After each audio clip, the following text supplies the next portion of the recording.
Good morning. Today topic is accounting for non-profit organization. ये 10 marks का इसका experience है और अब तक जो क्वेश्चन देखने को मिले हैं वो 6 marks long question, 3 marks short question and 1 marks very short questions CBSE board में अब तक को देखने को मिला है। इस साल थोड़ी सी स्ट्रेटजीज की चेंज हुई थी। अब इसके बारे में हम लोग पूरा समझने की कोशिश करेंगे कि इसमें हमको बेसिक लर्निंग ऑब्जेक्टिव हमें क्या क्या सीखना होगा। नंबर 1 जो 1 मार्क्स क्वेश्चन के लिए होगा कि नॉन प्रॉफिट ऑर्गेनाइजेशन, इसका मीनिंग क्या है, फीचर क्या है। इसमें से करीब 1 मार्क्स का क्वेश्चन हमारे पास आ जाता है। Number 2 receipt and payment account, income and expenditure account और बैलेंस शीट। ये हमारा पूरा पूरा टारगेट होगा। पहले मैं इसे कोरिलेट करना चाहूँगा। तो कोरिलेट करते समय ये हम लोग को समझ लेना चाहिए कि क्लास 11th में जो हम लोगों ने टॉपिक पढ़ा था, financial statement with adjustment and without adjustment, वो जो अकाउंट हम लोगों ने पढ़े थे वो अकाउंट ऐसे ऑर्गेनाइजेशन के लिए थे जिनका मेन ऑब्जेक्टिव होता है प्रॉफिट अर्न करना।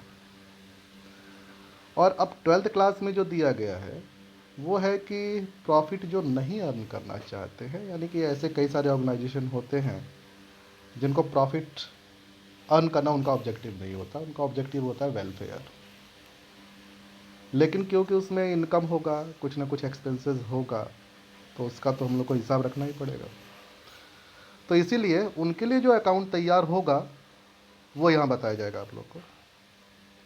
वैसा ही होगा जैसे हम लोगों ने अकाउंटिंग फॉर प्रॉफिट ऑर्गेनाइजेशन के लिए किया था, उससे थोड़ा सा चेंज किया जाएगा, लेकिन कंसेप्ट वही होंगे, बेस वही होगा। अब मैं थोड़ा सा कोरिलेट करते समय प्रीवियस नॉलेज को इस नॉलेज के साथ मैं ब्रिज करना चाहता हूँ। हमने जो प्रॉफिट एंड लॉस अकाउंट बनाया था और ट्रेडिंग अकाउंट बनाई थी, तो बच्चों यहाँ मैं क्लियर कर देना चाहूँगा कि trading account is a part of A profit and loss account. ये प्रॉफिट एंड लॉस अकाउंट का एक पार्ट है, कोई अलग से अकाउंट नहीं है। वो समझने के लिए हम लोग अलग से बना देते हैं। यहाँ पे एक अकाउंट बनेगा उसकी जगह, उसका नाम होगा इनकम एंड एक्सपेंडिचर अकाउंट। जो कैश बुक बनाया करते थे, आप लोगों ने कैश बुक का एक्सपीरियंस है आप लोगों को। आप लोगों ने कैश बुक डबल कॉलम और सिंगल कॉलम, ये तमाम चीज़ें आपने बनाई हुई है। तो यहाँ पे कैश बुक नहीं बनेगा। कैश बुक की जगह पे यहाँ पे बनेगा रिसिप्ट एंड पेमेंट अकाउंट। और पूरा ऑब्जेक्टिव वैसा ही होगा, सारा का सारा प्रोसेस वैसे ही होगा जैसा बना करता था। यानी कि सारा का सारा, सारी की सारी रिसिप्ट साइड जो होंगी आपको लेफ्ट हैंड साइड में, और राइट हैंड साइड में सारी की सारी पेमेंट आप लिखा करते थे। पूरा का पूरा वैसा ही चलेगा, सब कुछ वैसा ही है। Income and expenditure account trading और प्रॉफिट एंड लॉस अकाउंट का दोनों मिक्सअप है, ठीक वैसा ही होना है। लेफ्ट हैंड साइड में आपके सारे के सारे एक्सपेंडिचर है और राइट हैंड साइड में सारी की सारी आपको इनकम नोट करनी है। अब इसमें स्लाइटली चेंज है। वो चेंज ये है कि यहाँ पे बैलेंस शीट बनेगा दो, एक ओपनिंग बैलेंस शीट और एक क्लोजिंग बैलेंस शीट। यहाँ दो बैलेंस शीट बनाने होंगे हम लोग को। जितने भी ओपनिंग वैल्यूज़ होंगी वो ओपनिंग बैलेंस शीट में नोट की जाएंगी, और जो क्लोजिंग वैल्यूज़ होंगी वो सारी की सारी क्लोजिंग बैलेंस शीट में जाएंगी। सारे के सारे रूल्स वही होंगे, प्रोसीजर वही होंगे कि एसेट्स एंड लायबिलिटी जाते हैं, एसेट्स एंड लायबिलिटी वहाँ से जाएंगे।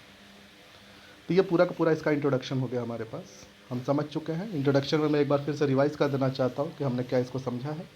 हमने ये समझा है कि ये नॉन प्रॉफिट ऑर्गेनाइजेशन ऐसे ऑर्गेनाइजेशन होते हैं जिनको प्रॉफिट अर्न करना जिनका मेन ऑब्जेक्टिव नहीं होता। इनका मेन ऑब्जेक्टिव होता है ओनली वेलफेयर। दूसरी बात हमने इसमें यह समझा कि प्रॉफिट ऑर्गेनाइजेशंस जो होते हैं वो profit and loss account maintain करते हैं, और non profit organisation profit and loss account की जगह इनकम एंड एक्सपेंडिचर अकाउंट बनाते हैं। रूल सारे के सारे वही सेम लगेंगे।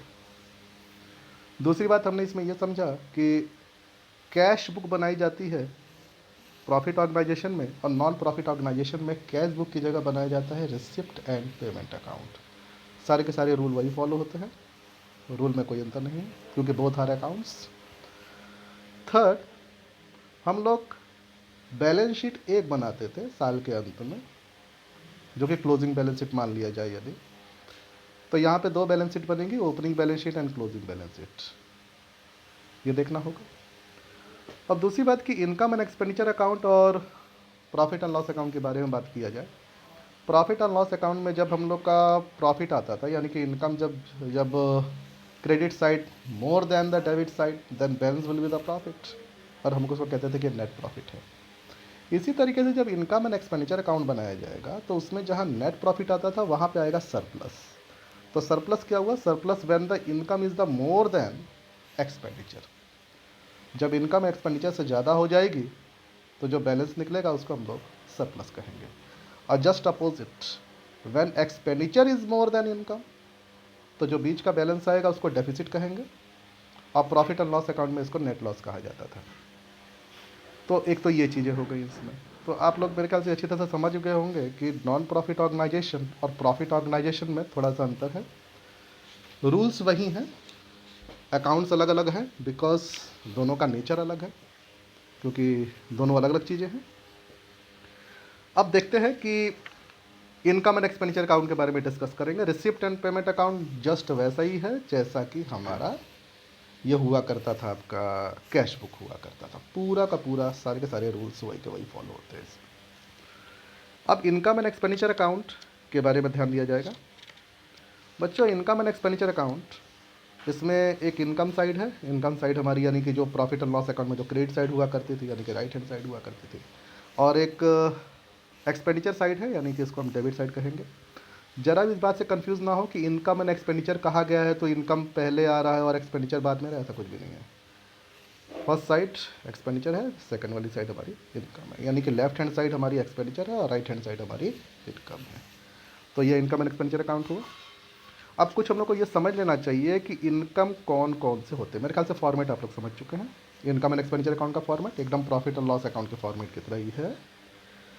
उसके जो डेबिट साइड हुआ करता था वो एक्सपेंडिचर है, और जो क्रेडिट साइड हुआ करता था वो आपकी इनकम है। एकदम क्लियर।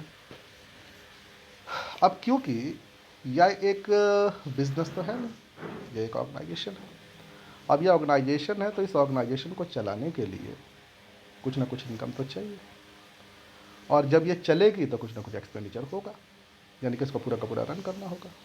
ज़रा इसके बारे में एक और चीज़ समझ लेना बहुत ज़रूरी होगा कि इनकम एंड एक्सपेंडिचर अकाउंट, यानी कि ये नॉन प्रॉफिट ऑर्गेनाइजेशन, ये इस प्रकार की ऑर्गेनाइजेशन हो गए जैसे चैरिटेबल हॉस्पिटल, जैसे ऑर्फनेज, यानी कि जहाँ पे बच्चों को रखा जाता है जो अनाथ होते हैं, ओल्ड एज हाउसेस जहाँ पे बुज़ुर्गों को रखा जाता है। उसी तरीके से यदि कोई स्पोर्ट्स क्लब हुआ तो वो भी नॉन प्रॉफिट ऑर्गेनाइजेशन, क्योंकि ये जितनी भी चीज़ें आप देख रहे हो ध्यान से, इसमें कहीं भी प्रॉफिट अर्न करने का कंसेप्ट नहीं है। ये ऐसी चीज़ें हैं जहाँ पे पूरी तरीके से वेलफेयर का कंसेप्ट है, किसी न किसी प्रकार का कॉपरेशन का कंसेप्ट है, प्रॉफिट करने का नहीं है। लेकिन किसी प्रकार के ऑर्गेनाइजेशन को यदि चलाना, यदि आप स्पोर्ट्स क्लब ही चलाना चाहते हो, तो स्पोर्ट्स क्लब अगर यदि चल रहा है आपको, तो बट नेचुरल कि फील्ड को साफ़ सुथरा रखना होगा, तो खर्चा लगेगा। ऐसे तो साफ़ सुथरा होता नहीं है, मेंटेन करना होगा। दूसरा, कोई भी आप इवेंट कराते हो तो बट नेचुरल, जैसे आप क्रिकेट ही करा रहे हो तो क्रिकेट करा रहे हो तो बैट बॉल ये तमाम चीज़ें भाई इनमें कॉस्ट लगती है। यानी कि किसी प्रकार का अगर ऑर्गेनाइजेशन है तो बट नेचुरल है कि उसमें कोई ना कोई खर्चा आपका तो लगेगा, तो उसका हिसाब रखना पड़ेगा। और ऐसे जो वेलफेयर की चीज़ें होती हैं उसमें गवर्नमेंट भी हेल्प करती है, लोग भी हेल्प करते हैं, तो इनकी इनकम जो होती है वो कुछ दूसरे तरह की होती है। तो ज़रा हम लोग डिस्कस कर लेते हैं कि इसकी इनकम हो क्या सकती है। तो बड़ा अच्छा होगा कि यदि हम लोग एक लिस्ट तैयार कर लें कि इसकी इनकम की लिस्ट क्या क्या हो सकती है। तो बच्चों, एक इसकी इनकम की एक लिस्ट तैयार कर लें और हेडिंग डाल दें कि list of some income in income and expenditure account. Note कर लिया सब लोगों ने? फिर से बता दें कि आप लोग एक बार नोट कर लें और वहाँ लिख दें कि list of incomes in income and expenditure account. कुछ जो खास खास होते हैं मैं आपको लिखवा देता हूँ। नंबर 1, पहला नोट करें, सब्सक्रिप्शन। तो पहला क्या हो गया? सब्सक्रिप्शन। अब बात यह आती है कि सब्सक्रिप्शन क्या होता है। आप लोगों ने जैसे होली या दिवाली या किसी और त्यौहार में, दुर्गा पूजा में आपने देखा होगा कि, गणेश पूजा में हम लोगों ने देखा होगा कि चंदा काटते हैं। कुछ लोग आते हैं कमेटी के लोग और कहते हैं कि हमें चंदा चाहिए। तो बच्चे वो क्या है? वो सब्सक्रिप्शन है, उसी को सब्सक्रिप्शन कहते हैं। यानी कि लोगों से छोटी छोटी धनराशि ली जाती है सब्सक्रिप्शन के रूप में, ताकि इस चीज़ को चलाया जाए, या हिंदी में कहा जाए तो चंदा हुआ ये। क्योंकि ये इस प्रकार की संस्था है कि इसको चलाने के लिए लोगों के दान दक्षिणा और चंदा भी तो चलता ही है। तो एक हुआ आपका सब्सक्रिप्शन। Number 2, entrance fees. अब बात यह आती है कि एंट्रेंस फीस क्या होती है। अगर आपने कोई क्लब बनाया हुआ है तो उसका कोई अगर मेंबर बनना चाहता है कि आपकी जो एक्टिविटीज़ है उसमें हम भी पार्टिसिपेट करना चाहते हैं, या हमें भी आप अपने साथ शामिल कर लीजिए, या आपके जो वेलफेयर के प्रोग्राम्स हैं वो हमें भी अचीव होना चाहिए, तो इसके लिए हम लोग एक फ़ीस रख देते हैं जिसे कहते हैं एंट्रेंस फीस। अब एंट्रेंस फीस वो पर्सन देगा हमें, तो वो भी हमारी ऑर्गेनाइजेशन की इनकम हो जाएगी, कुछ ना कुछ काम से निकल जाएगा। तो एंट्रेंस फीस भी क्या हो गई, हमारी इनकम हो गई। Number 3, donation. डोनेशन यानी कि कंपनी नहीं, यानी कि ऑर्गेनाइजेशन डोनेशन ले रही है। बहुत सारे लोग डोनेशन देते हैं, गवर्नमेंट भी डोनेशन देती है। तो जो भी डोनेशन मिलता है ये इस प्रकार के ऑर्गेनाइजेशन के लिए एक इनकम होती है, उस डोनेशन से ये चलता है। तो डोनेशन भी हमारी इनकम हो गई। लेकिन बच्चों ध्यान रखना होगा कि डोनेशन 2 प्रकार के होते हैं। फिर से मैं आपको बताना चाहूँगा, डोनेशन 2 प्रकार के होंगे आपके। अगर कभी क्वेश्चन में अगर ये जानकारी दी जाती है कि हमें डोनेशन रिसीव हुआ है, तो इसका मतलब कि वो इनकम है, आप उसे सीधे इनकम में लिख देंगे। लेकिन यदि डोनेशन के साथ कुछ स्पेसिफाई कर दिया जाए कि डोनेशन जो दिया जा रहा है वो इस काम के लिए दिया जा रहा है, जैसे donation for building, donation for medicine, donation for this specific purpose, अगर ऐसा आपके साथ बोला जा रहा है, यदि डोनेशन के साथ कहा जा रहा है, तो इसका मतलब कि ये डोनेशन जो है अब आपकी इनकम तो नहीं मानी जाएगी, इसको लायबिलिटी माना जाएगा। यानी कैश तो आया है, कैश में तो जुड़ जाएगा, but it is a liability. अब लायबिलिटी क्यों है? लायबिलिटी इसलिए क्योंकि एक रिस्पॉन्सिबिलिटी है। आपसे पूछा जा सकता है कि हमने आपको बिल्डिंग के लिए इतना पैसा दिया था, वो क्या हुआ, तो यानी कि आपकी रिस्पॉन्सिबिलिटी हो गई, इसलिए उसको आप लायबिलिटी में दिखाएंगे। इसका मतलब अब यहाँ पे इसका सोल्यूशन क्या निकलता है? इसका सोल्यूशन ये निकलता है कि अगर सिंपल डोनेशन दिया होगा तो वो आपकी इनकम हो जाएगी, और यदि स्पेशल डोनेशन दिया होगा, जैसे donation for building, donation for hall, या डोनेशन फॉर दिस पर्पस, तो ये आपकी लायबिलिटी में चली जाएगी। बोलो, ये बात क्लियर हो गया आप लोग को? यानी कि डोनेशन 2 प्रकार के होंगे। अगर सिंपल डोनेशन लिखा जा रहा है तो वो आपकी इनकम मान लेंगे आप, और यदि डोनेशन कोई स्पेसिफिक लिखा जा रहा है तो आप उसे सीधे सीधे क्लोजिंग बैलेंस शीट की लायबिलिटी में आप लिख देंगे। क्यों लिख देंगे, ये कारण मैंने आपको बता दिया, बिकॉज ये रिस्पॉन्सिबिलिटी हो गई। आपसे ये पूछा जा सकता है कि ये जो डोनेशन दिया गया था इसको आपने क्या किया। अब अगला आता है इंटरेस्ट ऑन इन्वेस्टमेंट। यह भी आपकी इनकम है। याद रखें कि मैं आपको जो लिस्ट लिखवा रहा हूँ वो इनकम की लिस्ट लिखवा रहा हूँ, क्योंकि इस प्रकार के ऑर्गेनाइजेशन की जो इनकम्स है उसके बारे में डिस्कशन हमारी चल रही है।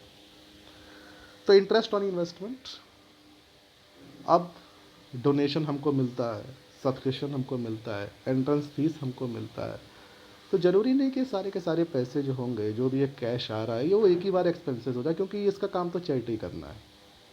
हो सकता है पैसे हमारे पास बच जाए या एक्स्ट्रा हो जाए, तो इस प्रकार के पैसे को क्या किया जाएगा, कहीं ना कहीं इन्वेस्ट कर दिया जाएगा। और जब हम इन्वेस्ट कर देंगे तो क्या होगा, इन्वेस्ट कर देने की वजह से इससे इंटरेस्ट मिलेगा, तो जो इंटरेस्ट मिलेगा वो इनकम होगा। इन्वेस्टमेंट क्या होगी, एसेट होगी, लेकिन उस इन्वेस्टमेंट पे जो इंटरेस्ट मिलेगा वो क्या होगा, वो आपकी इनकम होगी। मेरे ख्याल से पॉइंट क्लियर हो चुका होगा। फिर से समझ लें, इन्वेस्टमेंट एसेट है, ऐसा 11th क्लास के फाइनेंशियल अकाउंटिंग में भी मैंने सिखाया था। इन्वेस्टमेंट क्या है, एसेट है, लेकिन उसका मिलने वाला इंटरेस्ट क्या है, इनकम। तो इंटरेस्ट ऑन इन्वेस्टमेंट इनकम होगी, और इन्वेस्टमेंट जो होगा वो एसेट होगा। ये पॉइंट क्लियर है। नेक्स्ट है मिसलिनियस रिसिप्ट। और कोई रिसिप्ट आपको समझ में आती है, जैसे रेंट रिसिप्ट, इस तरह की कोई रिसिप्ट आपको समझ में आती है? जैसे हम लोग प्रॉफिट एंड लॉस अकाउंट में भी लिखा करते थे कि एनीथिंग रिसिप्ट, और कोई हमें रिसीव हो रहा है तो उसी तरह से और कोई चीज़ आपको रिसिप्ट समझ में आ रही है तो उसे हम क्या कर देंगे, उसे हम इनकम मान लेंगे कि हमारी इनकम हो गई है। बोलो, यहाँ तक क्लियर हो गया? तो फिर से एक बार से मैं आपको रिवाइज करवा देता हूँ, यहाँ तक कहाँ तक हम लोग फिर से बता दें कि हम लोग इनकम की लिस्ट तैयार कर रहे हैं। और इनकम की लिस्ट तैयार करने में पहले आपको बताया गया है सब्सक्रिप्शन, दूसरा आपको बताया गया है एंट्रेंस फीस, तीसरी आपको बताई गई है डोनेशन, चौथा आपको बताया गया है इंटरेस्ट ऑन इन्वेस्टमेंट, और पांचवा इस समय बताया जा रहा है मिसलेनियस रिसिप्ट। तो ये मिसलेनियस रिसिप्ट क्या हुआ? मिसलेनियस रिसिप्ट भी आपकी एक प्रकार की इनकम हो गई। अब 6th पॉइंट के बारे में बताओ। जो इस प्रकार के जो ऑर्गेनाइजेशन होते हैं उनके इनकम के कुछ लिमिटेड ही सोर्स होते हैं, बहुत ज़्यादा सोर्स नहीं होते। ऐसा कारण क्या है? कारण ये कि ये तो कोई कंपनी तो है नहीं, कोई प्रोडक्शन का काम तो कर नहीं रहे हम लोग, ना कोई कॉमर्शियल पर्पज़ से कोई काम कर रहा है। बट नेचुरल है कि पब्लिक के वेलफेयर के लिए है, तो पब्लिक के द्वारा जो हम लोग को सहायता प्राप्त हो रही है उसी से हमारी इनकम होनी है। तो उसी में एक है सेल ऑफ ओल्ड न्यूज़पेपर। हमारे पास न्यूज़पेपर इकट्ठा हो गया, उसे हमने बेच दिया, वो भी हमारी इनकम है। अब इतना न्यूज़पेपर तो होगा नहीं। कई बार क्या होता है कि जो सोसाइटी के लोग होते हैं अपने पुराने न्यूज़पेपर जो होते हैं इनको डोनेट कर देते हैं, और ये लोग उस न्यूज़पेपर को बेच देते हैं, इससे इनकी इनकम हो जाती है अच्छी खासी। तो ये भी एक अच्छा तरीका है, यानी कि ये भी आपकी एक इनकम होगी, यानी कि सेल ऑफ ओल्ड न्यूज़पेपर। अब यहाँ पे बहुत सारे लोग ये कंफ्यूज होने की कोशिश करेंगे कि सेल ऑफ फर्नीचर बोल दिया तो इनकम हो गई, या ये बोल दिया तो ना। सेल ऑफ न्यूज़पेपर इनकम है, सेल ऑफ फर्नीचर इनकम नहीं है, सेल ऑफ लैंड इनकम नहीं है, क्योंकि वो एसेट सोल्ड हो रहे हैं और न्यूज़पेपर कोई एसेट नहीं है। बोले ये पॉइंट क्लियर हो गया आप लोग को? यानी कि सेल ऑफ न्यूज़पेपर बोल रहा हूँ तो सेल ऑफ न्यूज़पेपर और कुछ नहीं। दूसरा सेल ऑफ ग्रास। अब ये सेल ऑफ ग्रास कैसे इनकम हो गई? देखो ये ऑर्गेनाइजेशन जो है छोटे छोटे इनकम से चलता है। इनके पास बहुत बड़ा फील्ड होगा, स्टेडियम हो सकता है, उसमें बहुत सारी घास निकलती होगी, तो उस घास को काटने के बाद जो घास अगर बिक सकती है तो बेचने से जो भी पैसा प्राप्त होगा वो हमारी इनकम होगी। तो सेल ऑफ ग्रास बोला है मैंने। पहले बोला सेल ऑफ न्यूज़पेपर, दूसरा सेल ऑफ ग्रास, और तीसरा सेल ऑफ स्क्रैप, यानी कि कोई रद्दी उद्दी हुई तो ये चीज़ बेचे गए हैं तो इनकम मानी जाएगी। लेकिन सेल ऑफ एसेट वेसेट पे मत लीजिएगा, उसमें प्रॉफिट एंड लॉस होता है, ये बात ध्यान रखिएगा। ये पहले भी मैं कई बार समझा चुका हूँ, इस बात को ध्यान रखना है। तो ये आप लोगों ने इनकम के बारे में देख लिया कि ये चीज़ें हमारी इनकम थी। फिर से एक बार मैं इसको रिवाइज कर देना चाहता हूँ लिस्ट ऑफ इनकम में, क्योंकि एक एक चीज़ करके सीखनी है हमें। सबसे पहले मैंने बताई आपको सब्सक्रिप्शन, दूसरा मैंने आपको बताया एंट्रेंस फीस, तीसरा डोनेशन, चौथा interest on investment, fifth miscellaneous receipt जैसे rent receipt, sale of old newspaper, sale of grass, sale of scraps, ये सब क्या हुआ हमारे पास? ये इनकम हुई। और profit on sale of asset, यानी कोई अगर एसेट सोल्ड हुआ है तो उसका प्रॉफिट देखना होगा। प्रॉफिट कैसे मालूम चलेगा?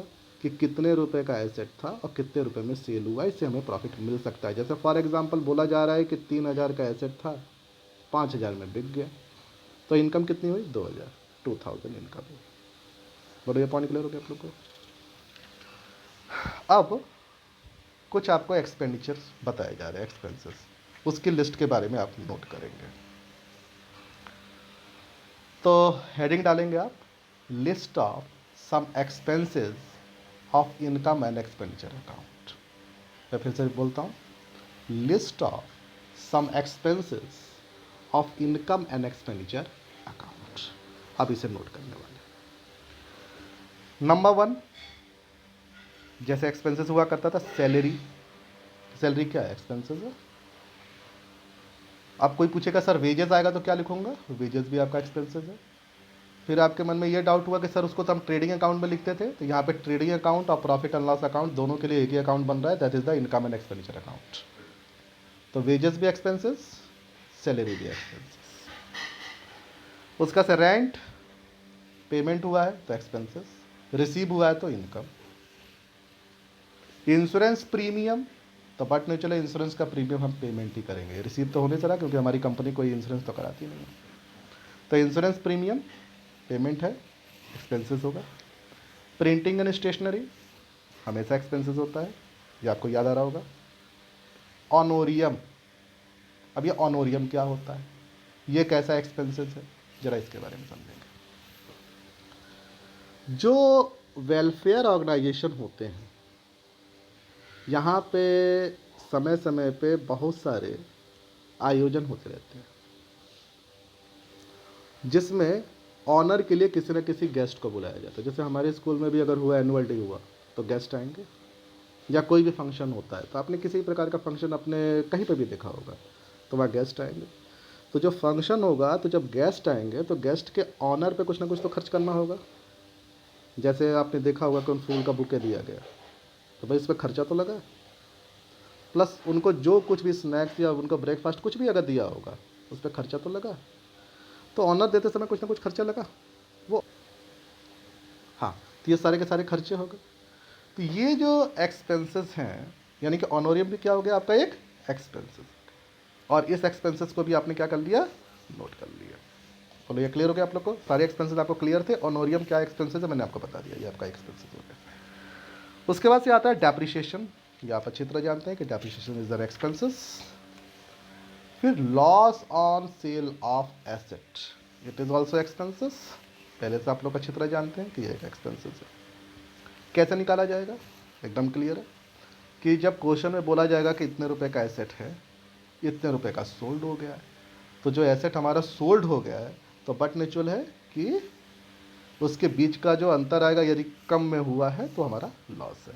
जैसे फॉर एग्जांपल 3000 का फर्नीचर मैंने सोल्ड किया है 2000 में, तो 1000 इज आवर लॉस, ये इसके डेबिट में जाएगा। प्रॉफिट एंड लॉस के भी डेबिट में जाया करता था, यहाँ भी ये डेबिट में ही जाएगा। फिर जैसे ऑडिट फीस, अच्छी तरह आप लोग को मालूम है कि ये हमारा एक्सपेंसेस है। उसके बाद से स्पोर्ट्स मटेरियल कंज्यूम्ड, ये कंज्यूम्ड क्या होता है, एनीथिंग, कोई भी चीज़ कंज्यूम होता है वो डेप्रिसिएशन होता है बच्चे, यानी को कंज्यूम हो गया यानी खर्च हो गया। Consumption is a expenses.